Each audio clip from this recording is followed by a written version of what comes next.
Assalamualaikum warahmatullahi wabarakatuh. Kami dari Universitas Pakuan, Fakultas Keguruan dan Ilmu Pendidikan, Program Studi PGSD kelas 5A.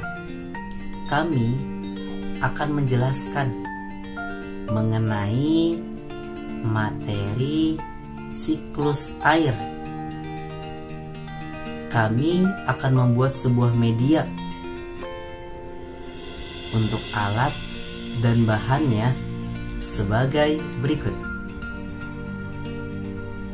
Kardus bekas, kertas karton, lem, kapas, gunting, dan spidol.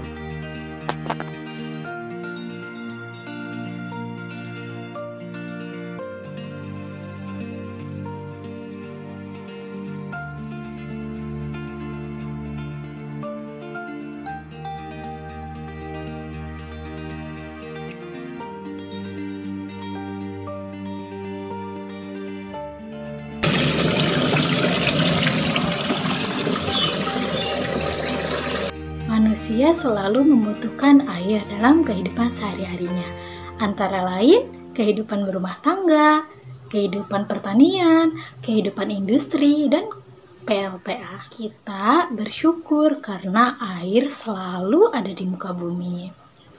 Nah, sudah sepatutnya kita bersyukur kepada Allah Subhanahu wa Ta'ala. Mengapa ya air di bumi tidak pernah habis? Karena air mengalami siklus air. Apa itu siklus air?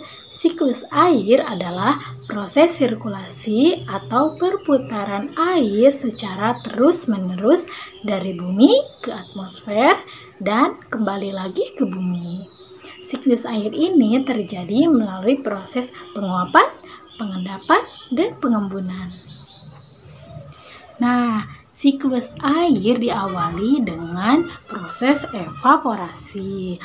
Air yang ada di laut, di daratan, dan juga di tanaman, atau kalau di tanaman disebut dengan proses transisi. Air ini akan menguap ke atmosfer karena menerima energi panas dari matahari. Nah, artinya air berpindah dari hidrosfer ke atmosfer. Proses yang kedua adalah kondensasi. Kondensasi adalah proses di mana uap air di atmosfer akan berubah bentuk menjadi cair. Nah, saat proses kondensasi ini ditandai dengan munculnya awan atau embun. Dapat dilihat ya, ini awan. Udara tidak dapat lagi menampung uap air. Awan-awan di langit akan menghitam. Nah, ketika suhu udara turun, maka uap air akan berubah menjadi titik-titik air. Proses ini disebut dengan proses presipitasi. Kemudian, titik-titik air di awan akan turun. Nah, inilah yang disebut dengan hujan. Air hujan akan turun di darat maupun di lautan. Air hujan yang jatuh ke tanah akan meresap menjadi air tanah, dan air tanah akan keluar melalui sumur-sumur. Air juga diserap oleh akar tanaman loh. Air tanah juga merembes ke danau atau sungai. Nah, saat hujan, air danau dan air sungai airnya akan bertambah. Ketika curah hujan berlebihan dan tanah tidak dapat lagi menyerap air, maka air hujan akan membentuk sungai atau danau. Hal ini disebut dengan runoff ya. Jadi air bergerak ke dalam tanah melalui celah-celah dan pori-pori tanah serta batuan menuju muka air tanah.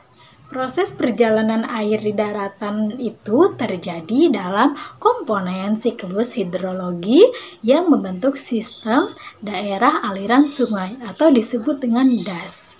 Jumlah air di bumi secara keseluruhan relatif tetap, yang berubah adalah wujud dan tempatnya. Tempat terjadi evaporasi terbesar adalah terjadi di lautan. Karena proses ini terjadi secara terus-menerus dan bersifat siklik, maka proses ini dikenal sebagai siklus air.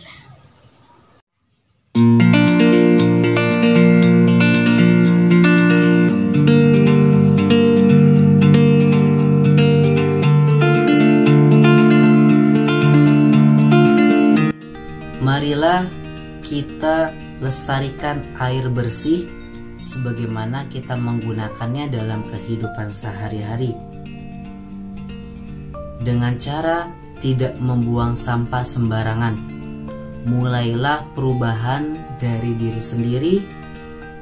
Jika bukan kita, siapa lagi? Semoga bermanfaat. Akhiru kalam. Wabillahi taufik wal hidayah. Assalamualaikum warahmatullahi wabarakatuh.